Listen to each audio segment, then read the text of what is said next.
जय माँ बगलामुख निवासी। आज मैं बहुत खुश हूँ। महाकाल के श्रावण के महीने में महाकाल के दर्शन मेरे बहुत अच्छे हुए। मैं तो खास करके अपने उज्जैन के विपुल भाई को थैंक यू बोलूँगी, उन्होंने मुझे इतना अच्छा दर्शन कराया और बहुत अच्छे से दर्शन हुआ। एकदम कहते ना, पिछली बार मैं आई थी तो मुझे पीछे साइड खड़े होकर दर्शन करना पड़ा था, मुझे बहुत बुरा लगा था, लेकिन किसी की गलती की वजह से। मैं आपको सबको एक बात बोलती हूँ, बुरा मत माना। अगर आपको महीना आ जाता है, कम से कम जो लोग, देखो हम तांत्रिक है, हमें तो पीरियड आने पे भी भगवान की पूजा मंजूर है, तो भी मैं कम से कम 2 दिन तो भगवान की पूजा नहीं करती हूँ, भगवान के दर्शन को नहीं जाऊँगी मैं। तो आप लोग भी कम से कम 2 दिन तो कम से कम वो करिए। ऐसे आप लोग करेंगे तो बहुत बड़ी गलती होती है। आपको पता है, मेरा लास्ट हर बार मैं नंदी के पास, नंदी भगवान के पास खड़े होकर बाबा जी के दर्शन करती हूँ।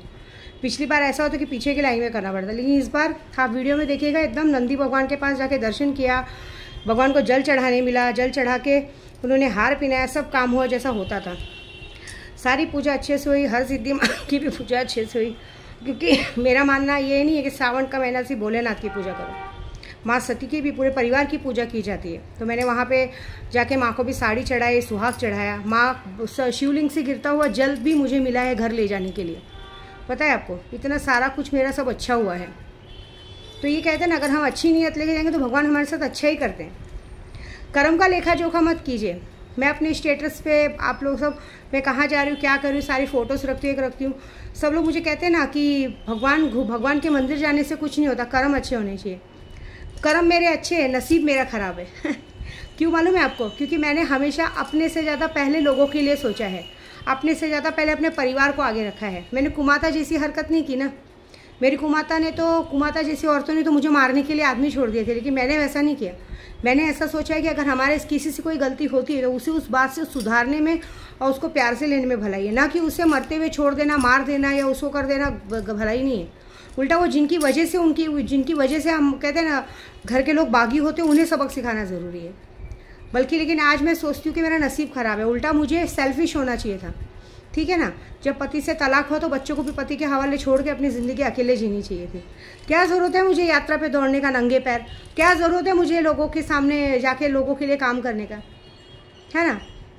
मैं आज पंडित बन के लोगों को अपने सोचती हूँ कि मेरी आने वाली 7 पीढ़ियाँ राज करें, लेकिन अगर 7 पीढ़ियाँ ही दूसरों के लिए अपने मुझे गलत समझेंगे तो फिर कभी कभी ऐसा लगता है कि भगवान आप मुझे घर भेजी क्यों रहे हो?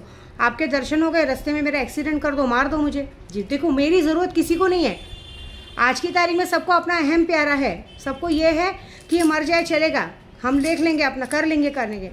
अरे मैं क्या बोलती हूँ, एक दिन ज़रा धूप में निकल के देखो, एक दिन ज़रा धूप में काम करके देखो, और एक बार चीज़ें न रही तब देखो। जब तक मैं हूँ ना, तब तक सब जगह पे सबकी बहुत बड़ा मान इज्जत बहुत गई। और दूसरी बात, मुझे सबसे मतलब नहीं है।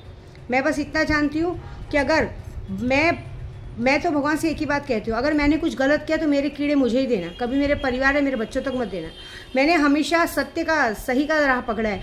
जो गलत है उनको सजा दी। जब जो गलत लोग मुझसे गलत करते हैं तब किसी ने सवाल नहीं उठाया, तब किसी ने स्टेप नहीं उठाया, लेकिन आज जब उनके साथ उनको कर्मा द फेस मिल रहा है तब लोग कर्म का लेखा जोखा कर रहे हैं। कोई बात नहीं, कहते ना, कर्म का लेखा जोखा करने वाले ऊपर वाले भगवान है। मैं तो भगवान से आज भी कहती हूँ, भगवान अगर इस दुनिया में अपने से ज़्यादा परिवार के लिए सोचना और परिवार और दूसरों के लिए मरना गलत है तो आप मुझे इधर ही मार दो, क्योंकि मैं तो अपना नेचर नहीं बदल सकती। मैं कहते ना, पूत कपूत है, माता कुमाता कभी नहीं हो सकती। बाकी जिसकी सज़ा जिसको जैसी देनी दो, क्योंकि कहते हैं ये दुनिया बहुत अजीब है। देखिए, बाहर वाले कभी आपका बिगाड़ने नहीं आएंगे, क्योंकि बाहर वालों को आपसे कोई लेना देना ही नहीं कि आप क्या कर रहे हो, कैसे कर रहे हो। आपके अपने ही आपको नीचे गिराने को देखेंगे। ऐसा कोई बात नहीं। देखिए, मैं एक बात जानती हूँ कि मेरे सर पे जिसका हाथ है ना, मैं जिसकी बेटी हूँ ना, मैं अपने महाकाल माँ विंध्याचल की बेटी हूँ। तो कहते हैं ना, जिसके ऊपर साक्षात भोलेनाथ का हाथ है ना, उसका कोई कुछ नहीं बिगाड़ सकता। ठीक है, बाकी आप देखिए क्या होता है। मैं तो अभी अपना चली शिरडी की यात्रा पे, अब यहाँ से शिरडी जाऊँगी, शिरडी से नासिक में परसों त्र्यंबकेश्वर के दर्शन करके घर पहुँचूँगी। मैं छुपाती नहीं हूँ। देखिए, जो भगोड़े होते हैं, जो चोर होते हैं ना, वो कभी अपना बताएंगे नहीं कहाँ है। मैं जहाँ जाती हूँ हमेशा एक्टिव, हमेशा सोशल मीडिया पे एक्टिव रहती हूँ। चोर लोग अपनी पहचान छुपाते हैं, हम नहीं छुपाते, हम किसी से डरते नहीं। मैं बस इतना जानती हूँ कि जो आज मेरा 1100 हनुमान चालीसा पूरा होगा, 1100 हनुमान चालीसा पूरा होने के बाद भगवान ने कहा ही था मुझे, खाटू श्याम बाबा ने, कि 1100 हनुमान चालीसा पूरा होने के बाद सारे दुश्मनों की बैंड बजेगी। अब मुझे देखना है भगवान क्या करते हैं उनके साथ। मैं बस यही चाहती हूँ कि जिसने जो किया उसको, उसका जितने मुझे जो दिया उसका उसको 10 गुना वापस करना। ठीक है, जय माता दी।